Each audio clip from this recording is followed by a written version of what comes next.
ओम शांति। प्रातः क्लास चल रहा था 27 जुलाई 1968। तीसरे पेज के आदि में बात चल रही थी। पहले पहले तुम बच्चे ही शांति धाम जाते हो, फिर तुम ही पहले सुख धाम में जाते हो,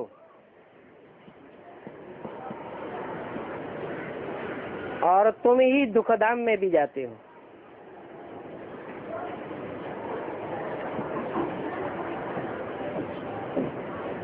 जब सुख धाम में जाते हो तो वहां भी अशांति की जरा भी बात नहीं होती है। फिर बाद में नीचे उतरना होता है और minute by minute, second by second तुम्हारी उतराई होती जाती है। नई दुनिया से पुरानी दुनिया होती जाती है।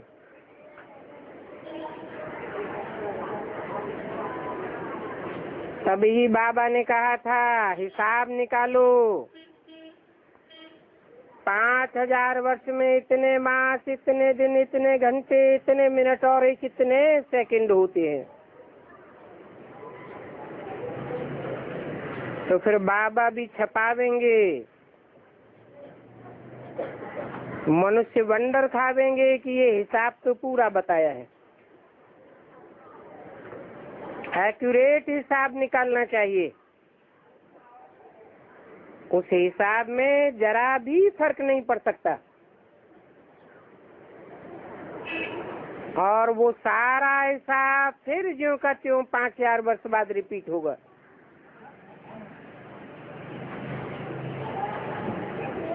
ये रोल बड़ा ही वंडरफुल है। इनका माप आदि भी नहीं कर सकते हैं। सारी दुनिया का जो पार्ट चलता है टिक टिक होता रहता है, चाहे वो जड़ का पार्ट हो या चैतन्य का पार्ट हो, और किसी का भी एक सेकंड का पार्ट दूसरे सेकंड से मिल नहीं सकता। ये ड्रामा का चक्कर फिरता ही रहता है। वो होता है हद का ड्रामा। आगे तो तुम इस बेहद के ड्रामे के बारे में कुछ भी नहीं जानते थे। मनुष्यों को भी ये पता नहीं है कि ये अविनाशी ड्रामा है। बनी बनाई बन रही है। जो होना होता है वो ही होता है, कोई भी नई बात नहीं होती है। अनेक बार सेकंड बाय सेकंड ये ड्रामा रिपीट होता रहता है,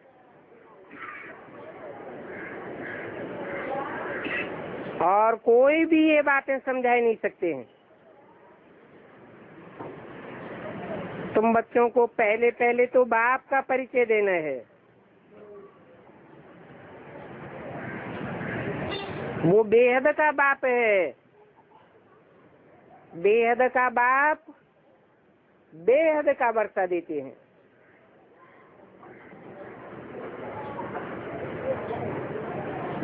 वो बेहद आत्माओं का बाप है। उनका नाम है शिव।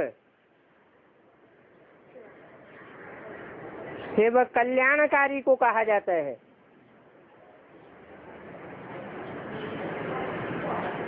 कल्याण और अकल्याण इसी दुनिया की बातें हैं।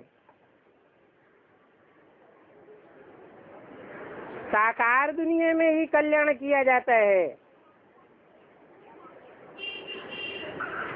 और साकार में आकर के कल्याण करते हैं। आते भी हैं बेहद मनुष्य सृष्टि के बात में, उनकी तो आत्मा का ही नाम है शिव। बाकी और कोई भी आत्माओं का नाम आत्मा के ऊपर नहीं होता है।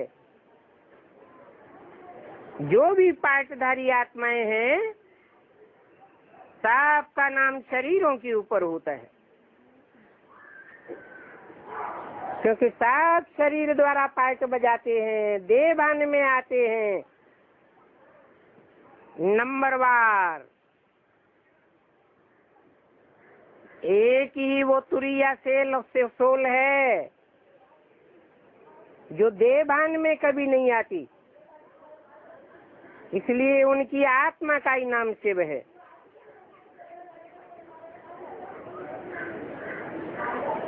भाषाओं में फिर और नाम कह देते हैं।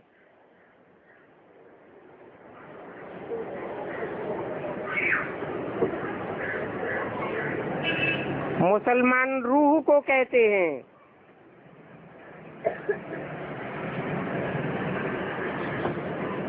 कोई सोल कहते हैं। अब चीज तो एक ही आत्मा है।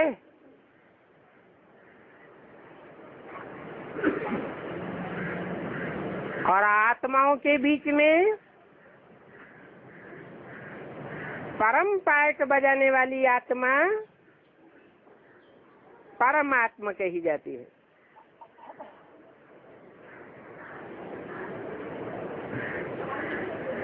ये भी एक राज की बात है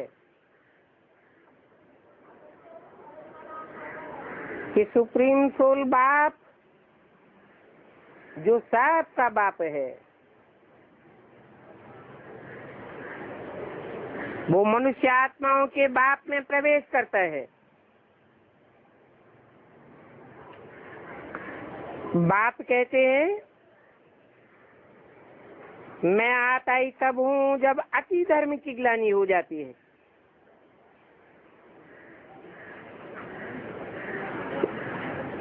उस ग्लानि के टाइम का नाम है घोर कलयुग। यहाँ बहुत दुख है।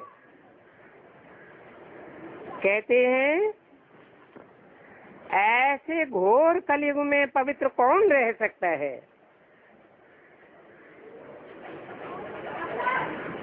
बाप भी यही बात कहते हैं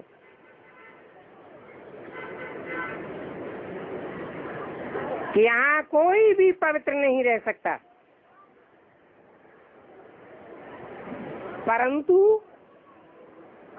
उन सन्यासियों को इस बात का पता नहीं है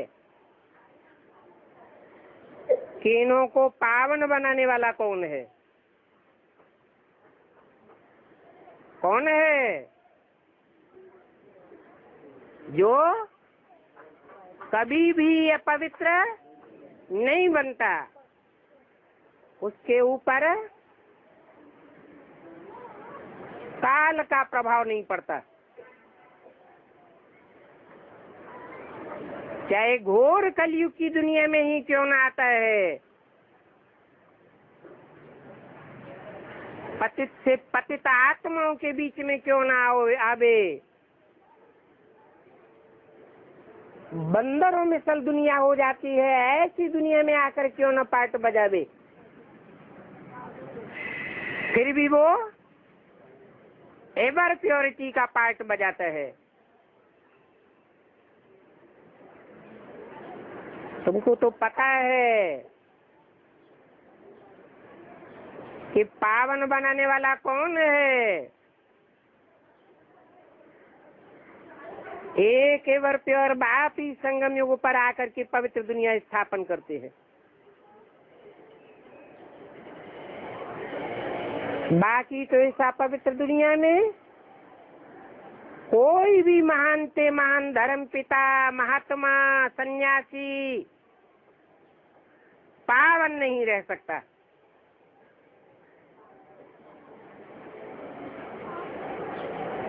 जो नई दुनिया बनाते हैं उस दुनिया में भी स्त्री पुरुष दोनों ही पवित्र रहते हैं, और यहाँ इस दुनिया में दोनों अपवित्र हो जाते हैं। ये है ही अपवित्र दुनिया।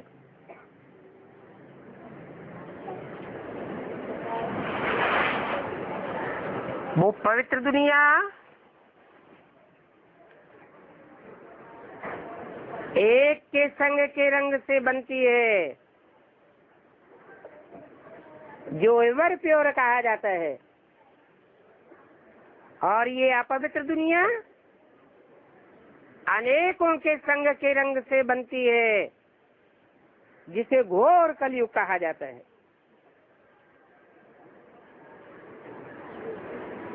बाप जो नई दुनिया बनाते हैं उसका नाम ही है स्वर्ग। जो सदैव स्वस्थिति में रहने वाला है वो ही स्वर्ग बनाता है। तो नई दुनिया में रहने वाले सब स्वस्थिति में रहते हैं। इस पुरानी दुनिया को कहा जाता है दोजख, नरक, हेल।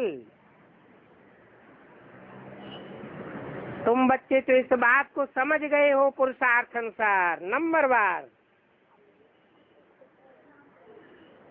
और ये बातें समझाने में भी मेहनत लगती है।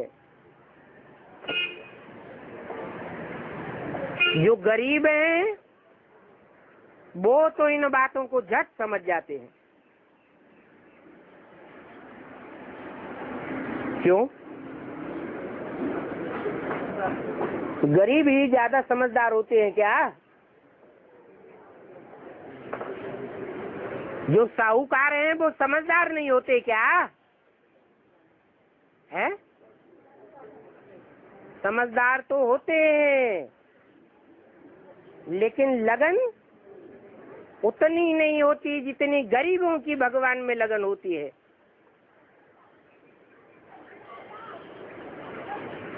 गरीब निवाज एक ही बाप गया हुआ है, और तो दुनिया में जो भी है वो गरीबों की गरीबी बढ़ाने वाले हैं।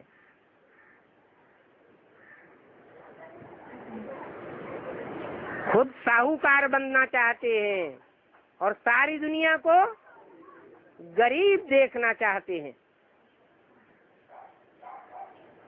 एक बाप ही है जो गरीब निवास गया हुआ है।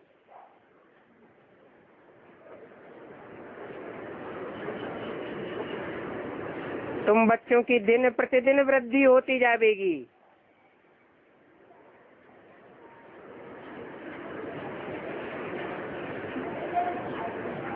फिर तुम्हारे रहने का मकान भी इतना बड़ा होगा। है?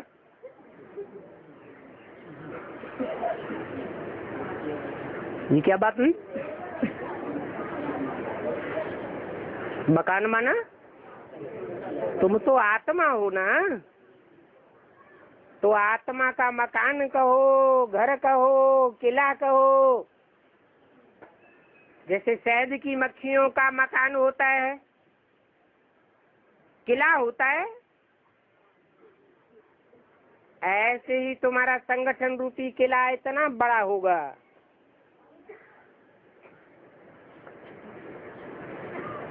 उसमें बैठने के लिए इतना बड़ा हाल चाहिए।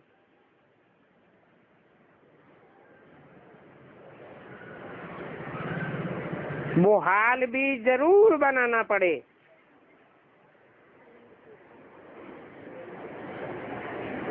कहाँ बनाना पड़े? है? आबू में, आबू रोड में। आबू रोड में तो झूठे ब्राह्मण नीचे उतरने लगे। है? माउंट आबू में, माउंट आबू में कोई जगह बताई है? मुरली में बोला है वहीं तुम्हारा यादगार दिलवाड़ा मंदिर बना हुआ है, और वहीं पर तुम योग में बैठे हुए हो। तब तुम्हारा दिलवाड़ा मंदिर यादगार वहां बनता है।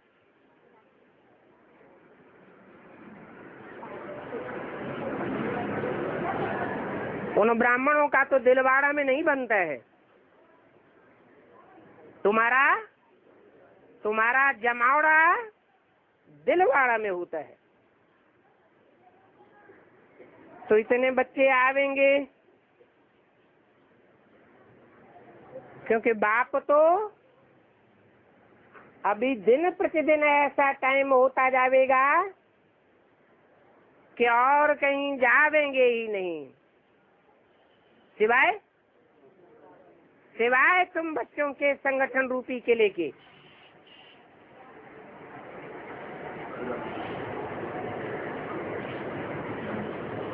आगे तो बिगर कोई के कहे भी बाबा आप ही चले जाते थे। बम्बई दिल्ली की तरफ परिक्रमा दे करके आए हैं।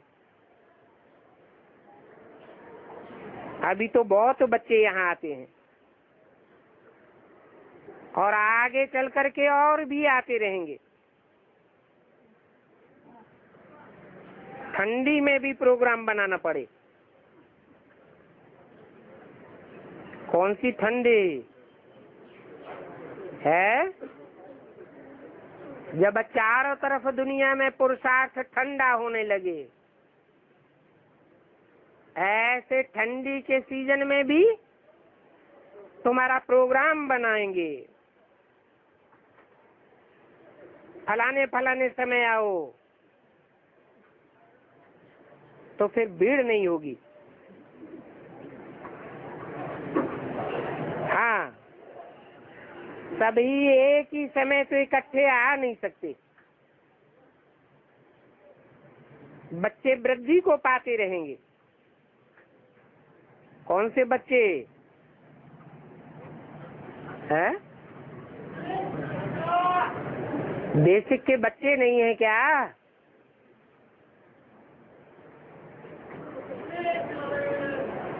बच्चे बच्चे कहकर किनकी तरफ इंट्रोड्यूस करते हैं? रूहानी बाप रूहानी बच्चों से बात करते हैं, जो आत्मिक स्थिति में टिकने के प्रैक्टाइज्ड हैं। उन बच्चों के लिए बोला कि वृद्धि को पाते रहेंगे।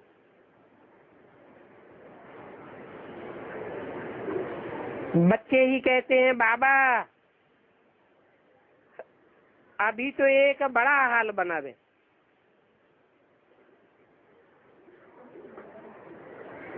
यहाँ तो छोटे छोटे मकान बच्चे बनाते हैं, वहाँ तो ढेर महल होंगे।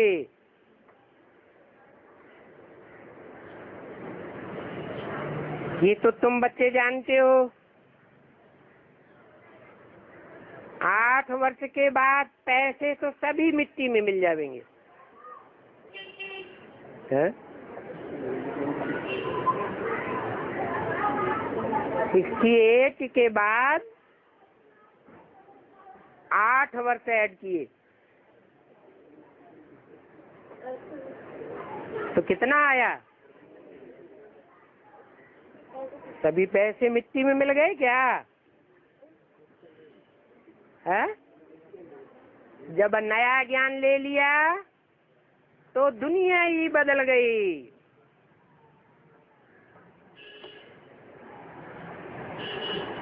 जिन्होंने उस पुरानी दुनिया में भक्ति मार्ग में स्वाहा कर दिया और नया ज्ञान ले लिया, एडवांस में आ गए, उनके तो वो पुराने पैसे सारे कहाँ मिल गए? मिट्टी में मिल गए। इसलिए बोला किसकी दबी रही धूल में? कौन सी धूल? देवान की धूल। किसकी राजा खाए? किसकी ले गए चोटा? कौन से चोर? 5 विकारों रूपी चोर हरण कर लेते हैं। और किसकी आग जलाए? कौन सी आग? काम विकार की आग सारी संपत्ति को नष्ट कर देती है। मनुष्य छिपाने के लिए गड्ढे खोद खोद करके अंदर रख देते हैं। ऐसे तो बहुत करते हैं। या तो चोर ले जाते हैं, जमीन हिलती है तो खड्डों में कहाँ का कहाँ चला जाता है। कौन सी जमीन की बात है? फिर खेती करने के समय बहुतों को उस जमीन से धन निकल पड़ता है। अभी विनाश होगा, सब दब जाएगा।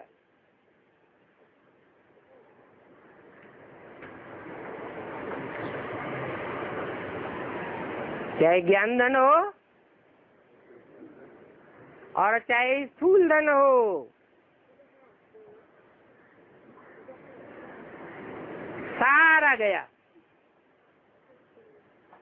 बहुतों ने तो अपने महल मानिया अटारियां, खेती बाड़ी, सारी प्रॉपर्टी बेच करके भक्ति मार्ग में स्वाहा कर दी।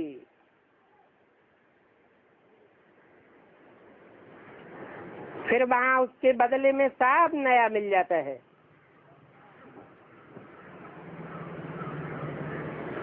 बहुत से ऐसे राजाओं के किले हैं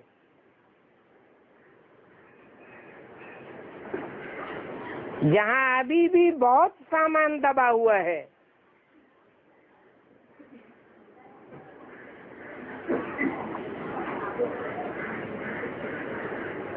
फिर गवर्नमेंट कहती है ठेका उठाओ, जो भी निकलेगा आधा तुम लेना, आधा हम लेंगे, खर्चा तुमको देना पड़ेगा। फिर निकले या न निकले तुम्हारी तकदीर के ऊपर। न भी निकले, कहते हैं यहाँ तो हीरे निकलेंगे। फिर निकलेंगे तो आधा तुम्हारा और आधा गवर्नमेंट का। फिर नीलामी होती रहती है। कहीं कहीं बड़े बड़े हीरे भी निकल आते हैं। है कौन से हीरों की बात? तो हजारों लाखों की उन बड़े बड़े हीरों से आमदनी हो जाती है।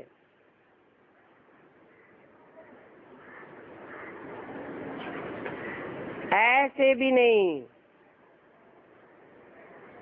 कि स्वर्ग में तुम ऐसे खोद खोद करके निकालेंगे। ये तो संगम युग की बात है। जितनी गहराई में जावेंगे, मनन चिंतन मंथन करेंगे, खनन करेंगे, उतने अच्छे अच्छे बड़े बड़े हीरे निकलते रहेंगे। वहाँ नई दुनिया में तो हर चीज की खानियां आदि सभी नई भरपूर हो जाएंगी। यहाँ तो देखो सारी जमीन ही कलर आछी हुई पड़ी है। तो जैसे ताकत ही नहीं रहती है, कैसे कलर आछी हो जाती है?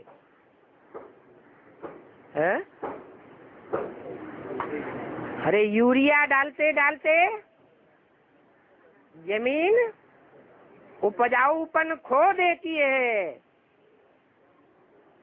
कलर आछी हो जाती है, बंजर हो जाती है। तो पैदाइश करने की ताकत ही नहीं रहती। कितना भी ज्ञान जल डालो, उसके ऊपर कोई असर ही। जैसे बेसिक ब्राह्मणों में कलर आछी जमीन हुई पड़ी है, कितना भी जल से भरपूर कर दो, टस से मस होने वाले नहीं है। बीज तो बोते हैं, परंतु उन बीजों में भी दम नहीं रहता।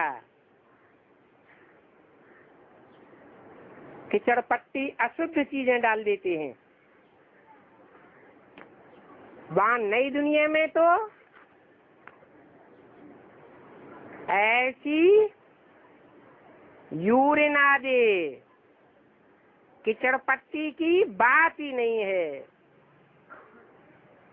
यहाँ तो देखो पैदाइश भी मूत्र से होती है, वहां तो कीचड़ पट्टी का नाम निशान नहीं होता है। 27 जुलाई 1968 की वाणी का 4था पेज। वहां तो एवरीथिंग न्यू होता है। स्वर्ग का साक्षात्कार भी बच्चियां करके आई हैं, परंतु यहाँ तो वो चीजें आज कुछ बना ही नहीं सकती। वहाँ नई दुनिया की ब्यूटी नेचुरल होती है। कृष्ण का जन्म कैसे होता है वो भी बच्चों को साक्षात्कार कराया है।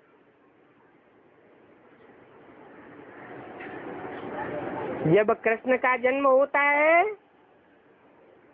तो सारा कमरा ही लाइट में हो जाता है। कोई भी प्रकार की तकलीफ नहीं होती। माँ बच्चे रोते हुए पैदा नहीं होते। जन्म देने वाली माता को भी कोई तकलीफ नहीं होती है। सब कुछ ऐसे होता है जैसे मक्खन में से बाल निकल आता है।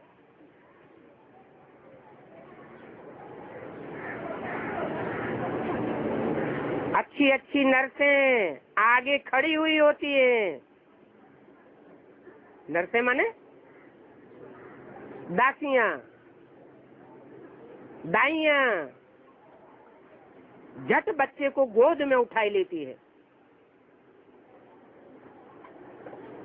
कायदे अनुसार बच्चे को खाना दूध आदि मिलता रहता है। अब देखो कृष्ण की महिमा कितनी है। कौन से कृष्ण की बात है? संगमयुगी स्वर्ग में प्रत्यक्ष होने वाले कृष्ण की बात है।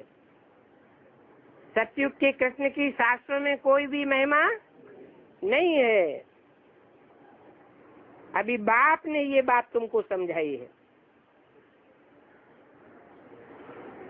क्या कि संगमयुगी कृष्ण अलग और सतयुग में पैदा होने वाला कृष्ण अलग।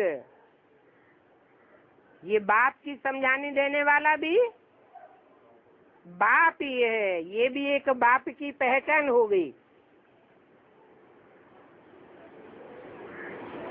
एक नीलकंठ महादेव का भी मंदिर है। मनुष्य समझते नहीं है कि ऐसा नीलकंठ महादेव का मंदिर क्यों बनाया है। मंदिर किस बात की यादगार है? जो प्रैक्टिकल में हुआ है उसकी यादगार भक्ति मार्ग में बनाई जाती है।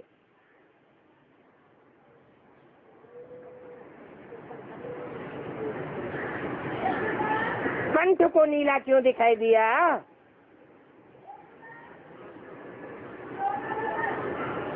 कोई भी चीज पेट में पचाई जाती है या कंठ में पचाई जाती है, फिर कंठ नीला क्यों दिखाया?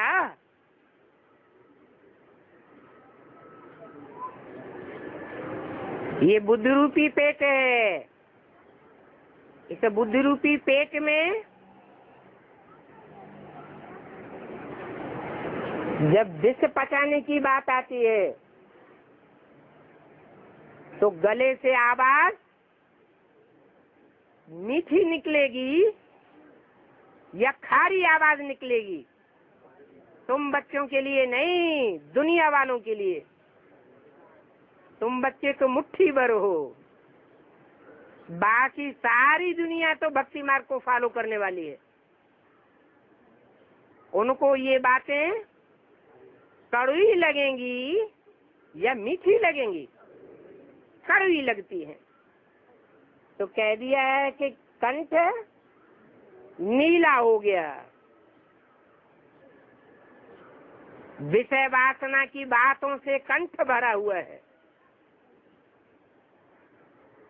जैसे कोई महाविकारी होते हैं तो जहां देखो वहां विकार की ही बातें करते रहते हैं। तो जैसी दृष्टि वैसी सृष्टि समझ लेते हैं। इन बातों को कोई समझते नहीं है। जगदम्बा का भी मंदिर बनाते हैं, समझते थोड़े ही हैं कि जगदम्बा का मंदिर क्यों बनाया है। जगदम्बा वही फिर जगत की महारानी बनती है। कहाँ की महारानी? बैकुंठ की महारानी नहीं, जगत की महारानी। जगत माना 500 करोड़ ब्राह्मणों की दुनिया के ऊपर राज्य करने वाली बनती है। काली कलकत्ते वाली भी कहते हैं ना, उनकी कितनी पूजा होती है।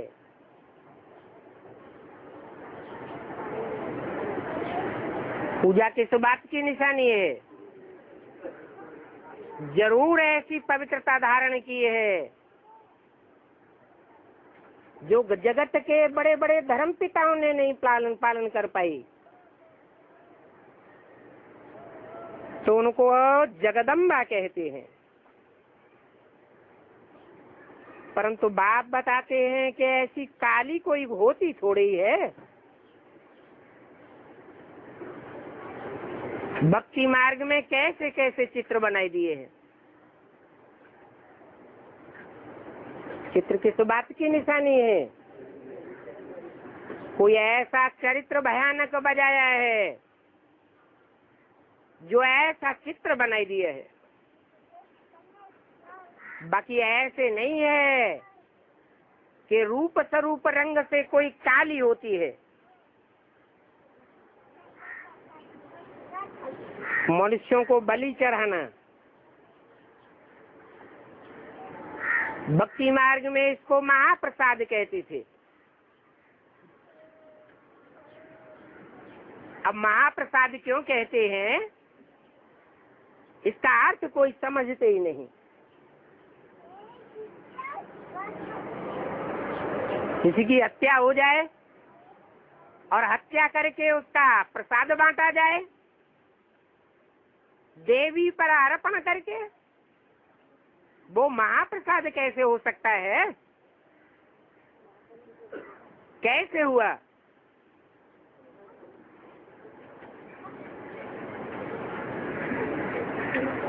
स्थूल मरने की बात नहीं है। कौन सा मरना है?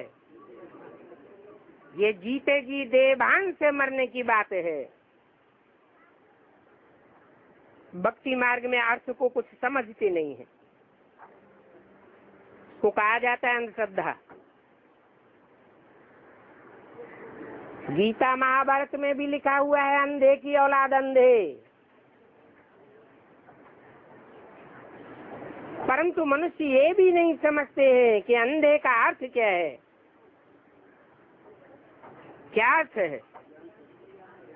अज्ञानी। बच्चे समझते हैं आज कितनी बड़ी दुनिया है, कितने मनुष्य हैं और कल बाकी कितने रहेंगे। तुम तो अभी संगम पर बैठे हो।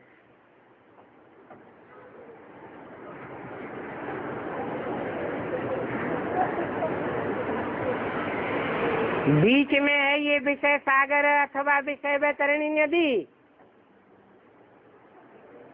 तुम न इस पार हो न उस पार हो। उस तरफ है स्वर्ग, नई दुनिया, और इस तरफ है नरक, पुरानी दुनिया। अभी कहेंगे कलयुग है, ये कलयुग जाने वाला है, तुम्हारी बुद्धि में बैठ गया, और सतयुग आने वाला है। परंतु ये बात भी कोई की बुद्धि में नहीं आती है। कितने ढेर मनुष्य हैं, वो सभी कहाँ चले जाएंगे।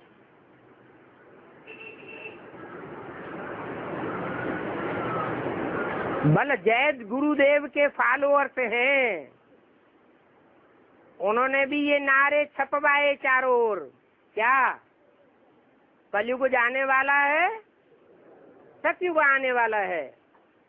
परंतु जब उनसे पूछा गया कि वो प्लानिंग तो बताओ, कैसे कलयुग जाने वाला है, कैसे सतयुग आने वाला है, तो वो नारे छपाने बंद कर दिए।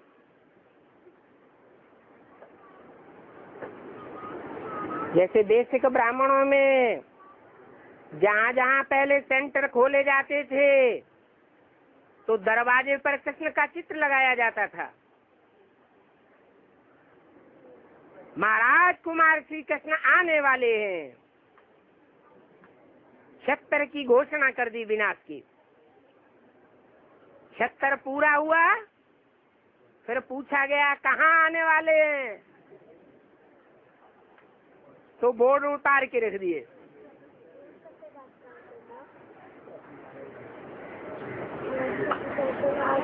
बाप कहते हैं किसी की बुद्धि में नहीं आता कि इतने ढेर मनुष्य कहाँ चले जाएंगे। कहते भी हैं विश्व में शांति हो, कितने शांति सम्मेलन करते रहते हैं। अब बाप पूछते हैं बताओ तो विश्व में तुम किस प्रकार की शांति चाहते हो। ऐसी चीजें पहले भी कभी देखी है, किसको पता ही नहीं है। अभी कलयुग है, जरूर कलयुग के बाद फिर सतयुग आवेगा। सतयुग में कितने थोड़े मनुष्य होते हैं, और कलयुग में कितने जास्ती होते हैं। जो जास्ती मनुष्य होते हैं उनमें संख्या झूठों की जास्ती होती है या सच्चों की होती है। सारी दुनिया झूठ खंड बन जाती है। कलयुग और सतयुग के बीच भगवान को आना पड़ता है।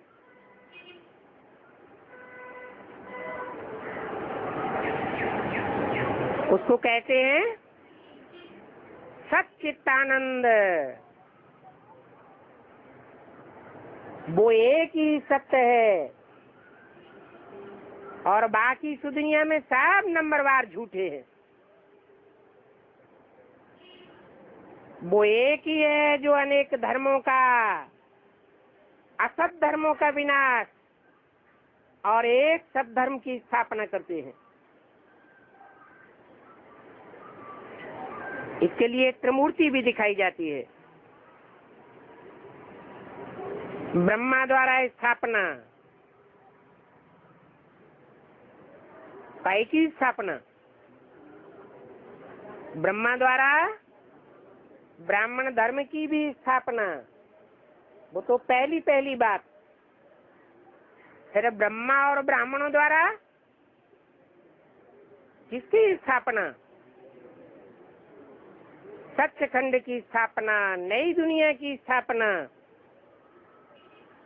और बाकी शंकर द्वारा पुरानी दुनिया का, असत्य धर्म खंडों का, धर्मों का विनाश गाया हुआ है। जो सत्यखंड की स्थापना होती है उसमें विष्णु द्वारा पालना दिखाई है, परंतु इन बातों को कोई समझते नहीं है। समझाने के लिए बड़ी मेहनत करनी पड़ती है। द्वारा कहा तो जरूर कोई मीडिया तो चाहिए ना,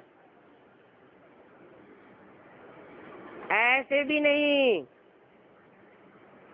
कि एक ब्रह्मा ही मीडिया बनता है। नहीं, तीनों ही मूर्तियां प्रैक्टिकल में मीडिया बनती हैं। हाँ, ये कहेंगे कि करोड़ों पुरुषार्थ करने वालों में से कोई पुरुषार्थ करते हैं और करोड़ों में से कोई निकलते हैं। बाप कहते हैं तुम थको मत, मेहनत करते रहो, हिम्मत करते रहो। हिम्मत करेंगे तो बाप की मदद मिलेगी। फिर तुम्हारे लंबे समय का पुरुषार्थ, मेहनत का पुरुषार्थ, उमंग उत्साह का पुरुषार्थ अंत मते सुगति बनाई देगा। तुम्हारी मेहनत सफल हो जाएगी। इसलिए कहा जाता है हिम्मते बच्चे मत दे बाप, तुम्हारी मेहनत सफल हो जाएगी। अभी सिर्फ इस दुखधाम को भूलते जाओ, बल दुखधाम में रहते हो, लेकिन मन बुद्धि से इस दुखधाम को भूलना है। कल्प कल्प बाप आकर ऐसे समझाते हैं,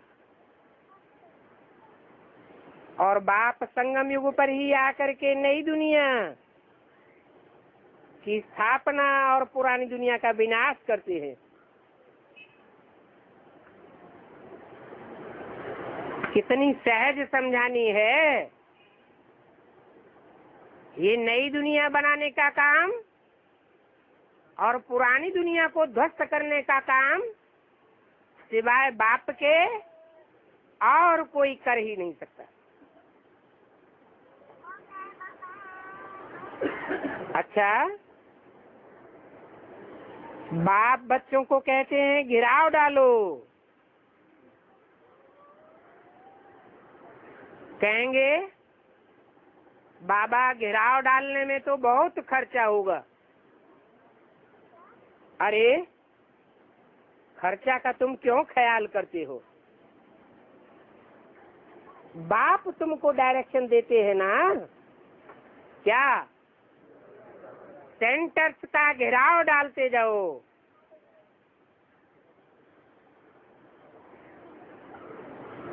ख्याल में भी नहीं आने चाहिए कि सेंटर्स की संख्या बढ़ाते जाएंगे, घेराव बढ़ाते जाएंगे तो खर्चा कहाँ से आवेगा, पैसे कहाँ से आवेंगे? म्यूजियम को बनाने में 1 मास लग जाता है।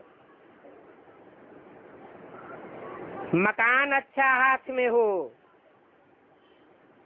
ये तो जानते हो कि गरीब ही आवेंगे, गरीब ही आकर के सीखेंगे, तो पेट के लिए पैसा भी मिलेगा। बाप कहते भी हैं कि मैं गरीब निवाज बैठा हुआ हूँ, गरीब ही आकर के लेंगे। साहूकार लोग भी जागेंगे, परंतु बहुत देरी से जागेंगे। नहीं तो कहेंगे कि भगवान भी साहूकारों के पिछाड़ी पड़ता है। ब्रह्मा के तन में आया, तो लोगों ने क्या कहा, भगवान आता है तो क्या हीरों की जवाहराती के पीछे ही आता है? भगवान को तो गरीब नवाज कहा जाता है।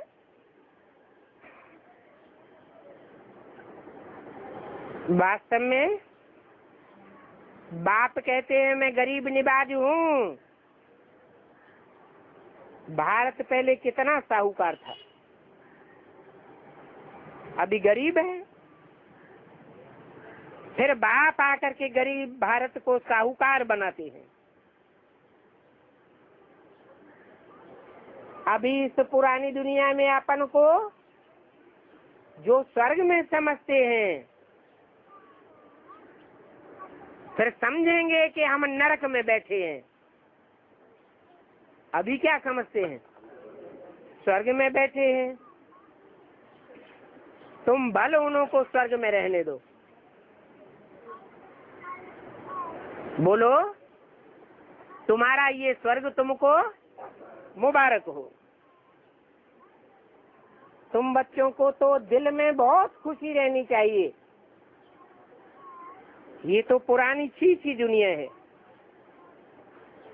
इस छूछी दुनिया में हम अच्छे अच्छे कपड़े पहने, भांति भांति के सुख लेवे, इन बातों का कभी भी ख्याल भी नहीं आना चाहिए। अगर ख्याल नहीं आता है तो कहेंगे इच्छा मात्र अविद्या। इच्छा एक ही रखनी है कि हमको तो नई दुनिया में अपना राज भाग चाहिए। जो राज,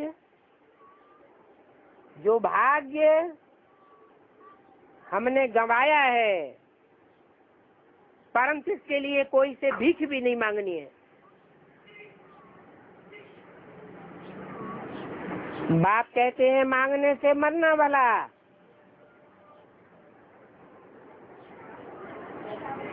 तुमको बाप पुरुषार्थ करना सिखाने आए हैं। तुम पावन बनते हो। जहाँ प्योरिटी होती है वहाँ सब प्रकार की सुख साधन सामग्री स्वतः ही आ जाती है। तुम पावन बनते हो तो पतित मनुष्य बिगड़ डालते हैं।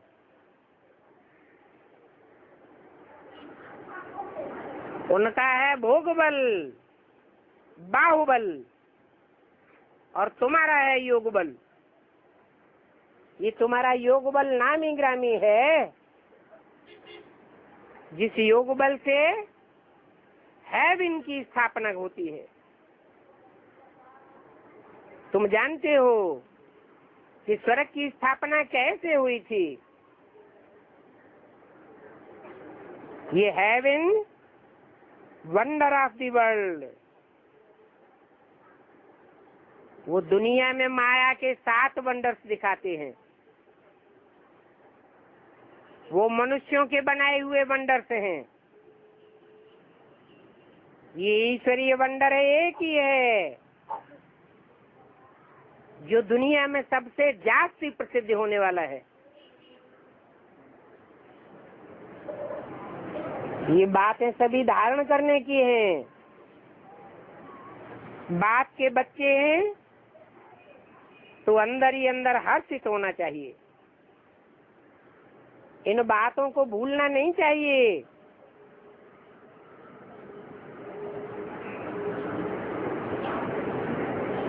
न भूलने वालों की घर में चलन भी बड़ी फर्स्ट क्लास होगी, नहीं तो निंदा कराते रहेंगे। कहेंगे इनकी चलन तो देखो कैसी है। कहते हैं हमको भगवान पढ़ाते हैं। ऐसी निंदा कराने वाले नई दुनिया में ऊंच पद नहीं पा सकते। इसलिए गाया हुआ है, सदगुरु निंदक और न पावे। सदगुरु के बच्चों को तो एम ऑब्जेक्ट का पता है, उन गुरुओं के फॉलोअर्स को तो कोई एम ऑब्जेक्ट नहीं होती है।